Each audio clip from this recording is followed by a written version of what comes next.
Let's make Amarillo beef quesadillas with guacamole and pico de gallo. We'll start with the pico. I dice up my tomatoes. I'm using Romas. Throw in some onion, jalapenos, cilantro, and we squeeze in lime juice. Guys, I did like 3 different limes. Big pinch of salt, and we stir that up. Super simple. The pico is ready. We put it in a little dish. We set that aside. Grab that bowl. You don't even need to clean it. We're going to use it to make our guac.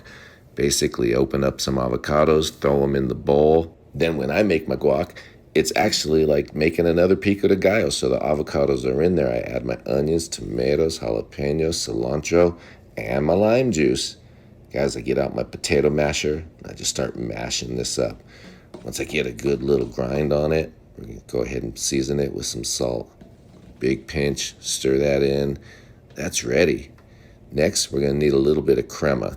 Guys, this is super simple. I grab my little blender. I'm going to throw a couple chipotles and a little bit of that adobo sauce. Throw in 1 container of this Mexican crema, a little bit of cilantro, a squeeze of half a lime. That's perfect. Put that on the blender and puree it till smooth. Throw that in a squirt bottle. We're good to go. Let's start cooking some meat. This is the fun part, guys. I get my big pot out. We're going to start with a little bit of oil, and I'm going to throw in my onion. So let that soften for just a second. We're going to go ahead and add in our ground beef. I like to use this little tool that breaks it all up, gets it nice and chunky. We're going to season salt, black pepper. I've got some cumin. We're going to go ahead and add in some paprika. I have some oregano. Now we're going to throw in a can of these diced green chilies. Let's just give that a big stir.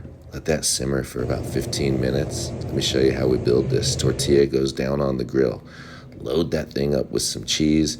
Then we're going to go ahead and put some of that ground beef right on top of that. Just fill it up. We're making these things thick. Next goes a layer of guac. Next goes the pico.